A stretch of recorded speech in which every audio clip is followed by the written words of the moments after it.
नमस्कार दोस्तों। हर हर जय श्री कृष्णा, राधे राधे, हर हर महादेव।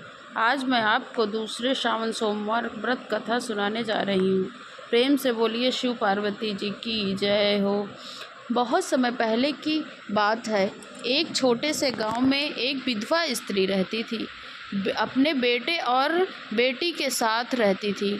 उसका जीवन अत्यंत कठिन था, परंतु वह अपने बच्चों को संस्कार और ईश्वर में आस्था के साथ बड़ा होने का विचार रखती थी। गोविंद था बहुत होशियार और गौरी धार्मिक थी। दोनों भाई बहन एक दूसरे से अत्यंत प्रेम करते थे। गौरी को भगवान शिव में बहुत विश्वास था। जब सावन का महीना आया तो गौरी ने पूरे श्रद्धा भाव से सावन सोमवार का व्रत करने का निश्चय किया। उसने अपनी माँ से पूछा, माँ, क्या मैं भोलेनाथ का व्रत कर सकती हूँ? भोलेनाथ मुझ पर प्रसन्न हो सकते हैं।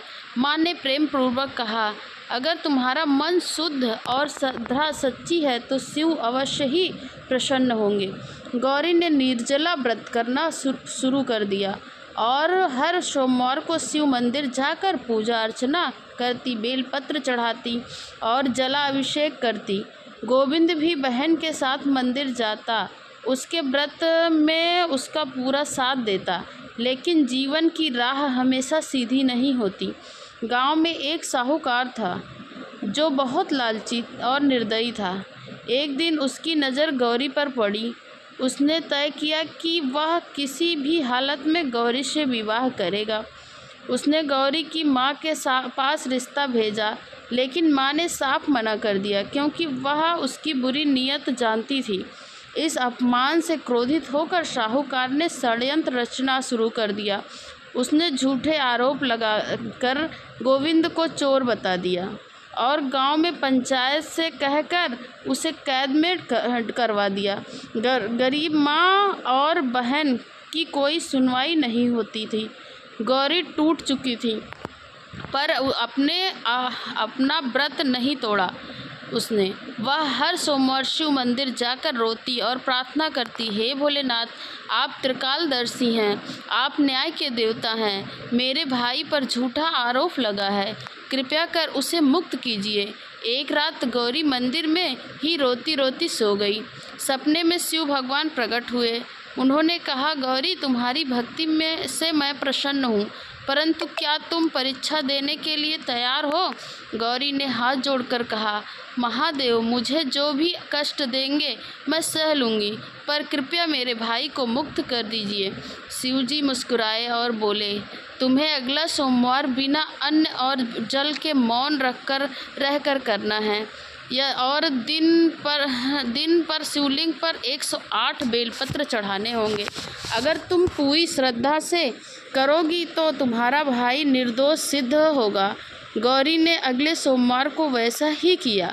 उसने मौन रहकर पूजा करी और बेलपत्र एक एक करके शिवलिंग पर चढ़ाए। जैसे जैसे बेलपत्र गिरते उसकी आंखों से आंसू बहते। उसी समय गांव के सरपंच के घर अजीब घटनाएं घटने लगी। साहूकार का व्यापार ठप हो गया।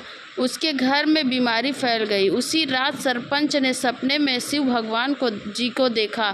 शिव जी बोले, जिस बालक को तुमने बंदी बनाया है वह निर्दोष है। यदि कल सूरज उगने से पहले उसे मुक्त नहीं किया गया तो तुम पूरे गांव में संकट आएगा। डर के मारे अगले ही सुबह पंचायत ने गोविंद को रिहा कर दिया और साहूकार को गांव से निकाल दिया। गौरी दौड़ती हुई मंदिर पहुंची और शिवलिंग से लिपट कर रोने लगी, हे भोलेनाथ, आपने मेरी पुकार सुन ली। मंदिर में पुजारी भी चकित थे। उन्होंने कहा, आज मैंने सच्ची भक्ति की शक्ति देखी है। गांव वालों ने गौरी की आस्था का सराहना करी। माँ के चेहरे पर संतोष की मुस्कान थी। उसके बाद गौरी और गोविंद का जीवन धीरे धीरे सुधरने लगा। गांव के राजा को जब इस चमत्कारी घटना के बारे में पता लगा तो उसने गोविंद को अपने राज में नौकरी दी और गौरी को अपना धर्मपुत्री बना लिया। गौरी ने अपने जीवन भर सावन सोमवार का व्रत किया और उसकी भक्ति की महिमा दूर दूर तक फैल गई। कई स्त्रियां ने उसे देखकर शिव व्रत करना शुरू कर दिया।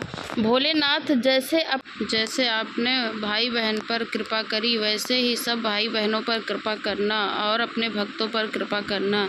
कहानी अधूरी हो तो उसे पूरा करना, पूरी हो तो मान रखना, सबके व्रत को पूर्ण करना। प्रेम से बोलिए भोलेनाथ की जय, माता पार्वती की जय।